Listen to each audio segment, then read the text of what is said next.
Hello everyone. I'm sure no one is unfamiliar with the film The Shawshank Redemption, which has been hailed as a classical in the world of cinema.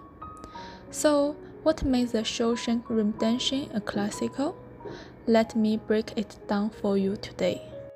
Let's start by looking at a few comparisons, which are comparisons of similar scenes as the plot progresses to different stages.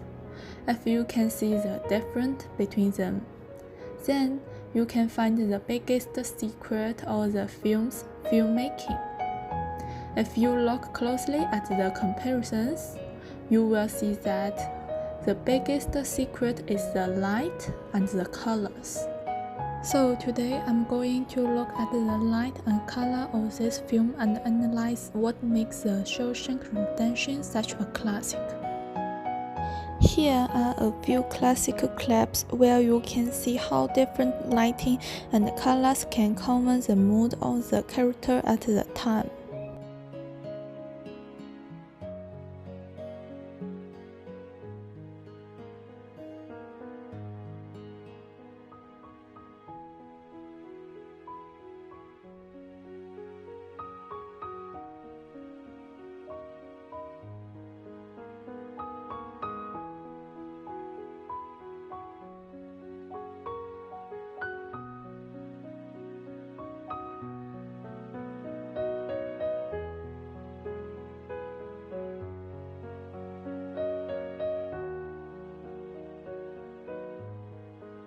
The cinematography of this film is flight and process.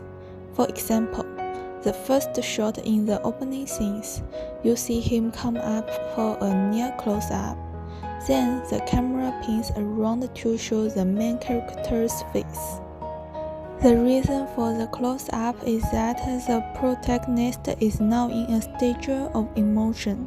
Look at the beam of footlight that hits from the bottom to the top. The footlight can give an area feeling, and this red footlight suggests the surrounding area as red, which is the most exciting and intense color, while in the West, red also represents blood. You see the camera cut to a close-up and the protagonist takes a bag with a pistol and bullets in it. Then immediately afterwards, he picks up a bottle of wine, indicating that this man is drunk. A very simple shot to show that the man is drunk. A set of shots shows all that should be shown, which is what is described at the beginning as plain and accurate. A very simple shot to show that the man is drunk. A set of shots shows all that should be shown, which is what is described at the beginning as plain and accurate. But this is just plain narrative. The real emotion is all contained in the light. Next, we come to these scenes, the same scenes that appear 3 times in the film. The director has arranged the scenes very cleverly here. For example, he shows the change in American justice by using 3 separate phrases from 3 sentences.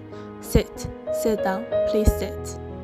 You can look closely at the contrast between these 3 scenes at the beginning, where the changes from Uncle Freeman's performance to use of light and furnishings are very significant. For example, the lighting of the eyes in these scenes. Reader's eyes are very brightly lit. Reader's eyes are also blinking and wandering during these scenes, suggesting that he is rambling and very nervous. That's why a good film is inseparable from the actor's performance. Finally, I will get into a turning point clap in the whole scene. Okay, the camera starts with the painting of the roof. A close-up of the asphalt pans up and then leads to the workers. The camera continues to push the leads to the prison guards. The guards start talking about the theme of the getting an inheritance. The shot to the personal side also starts with a close-up of the asphalt, and the camera pans up to bring out Andy and Reed, who are walking. They both hear the guards talking about the subject, but only Andy and Howard and the two of them turn their heads, which fits the characters well. Watching this character the whole film, he is always standing in the middle of the treatments, and the director made a point of getting some shorter people to play with him during filming. At this point, the camera cuts back to the prisoner. You see Reader and the other talking in a medium shot, but by the time you get to Andy, there is a close-up showing Andy getting scenes of what the prisoner is talking about. Then, continuing with a close-up side shot of the conversation, Andy starts to walk forward after the prison guard has finished his story, but the camera doesn't follow him, and Andy walks out of the frame. The camera first gives a reaction from Reed and the others, showing concerns for him. The difference in costume appears to make Andy particularly conspicuous in it. A reaction from each of the wonders and the prisoner is given, and then draws all the attention to Andy's face before he starts to say something that irritates the wonder captain, and then the camera pushes forward from medium shot to close up. The emotion of having to rush out is clearly shown. Then the wonder pushes him to the side of the building, and here a big overhead shot is taken with a wide angle, with two people deliberately running underneath, which sees of the building as being very tall through this size ratio. Noted that here again Reed is the first to start work. It is also Reed who tells Andy to hurry up and get to work at the front desk. This is a very important characterization. It shows that Reed is intelligent, but he is the most disciplined, and he knows that resistance is useless. This is the most institutionalized of people. Next, Paul. All of a sudden, the camera turns warm, and the sky fills up behind him. If you have seen the show, you will notice the uncomfortably cool gray tones of the early scenes. This is a side note to the fact that the lead up to Eddie's imprisonment was very great for Andy.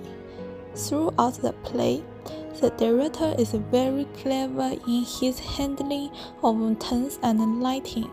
Here you can also see why this play can be a classical. In this scene, the director wants to convey that Andy's life in prison from now on is no longer so grim as it was before. His heart is beginning to change. All in all, The Shawshank Redemption is a classical thanks to the director's time and attention to detail in terms of lighting and tone. The articles are also worth of praise for their super acting. I believe that different tones were used for different periods of the play, and different lighting was used for different shots.